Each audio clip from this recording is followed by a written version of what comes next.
મહાદેવની અસીમ કૃપાથી તથા ધારાસભ્યના અથાગ પ્રયત્નોથી આજે અમને જે અમારા 20 વર્ષની મહેનત સાકાર થઈ છે અને આજે અમને જીઆઈડીસી મળી છે।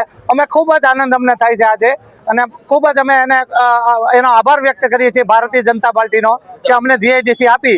હવે વહેલાસર ડેવલપ થાય એવી અમારી અપેક્ષા। આજે સાવરકુંડલાનો એક નવો સૂરજ ઉગ્યો હોય એમ આજે ખૂબ જશ્નનો માહોલ છે।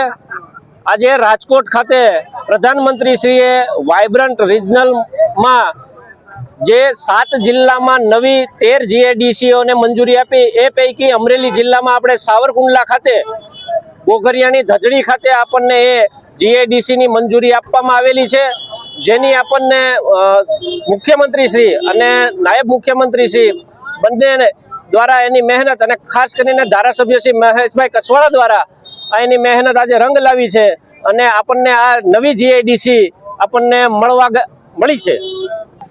આજે જે જીઆઈડીસી પાસ થઈ છે, જે સોમનાથ દાદાના 1000 વર્ષના પર્વ નિમિત્તે જ્યારે નરેન્દ્રભાઈ મોદી યશસ્વી વડાપ્રધાન જ્યારે સૌરાષ્ટ્રની અંદર આવી રહ્યા હોય ત્યારે જે વાઇબ્રન્ટ ગુજરાત નિમિત્તે રાજકોટની અંદર પધાર્યા ત્યારે સાવરકુંડલાની અંદર જે વચન આપીને ગયા હતા જીઆઈડીસી માટેનું, આજે એને જાહેરાત કરી અને જમીન પણ જીઆઈડીસીને સોંપી આપી।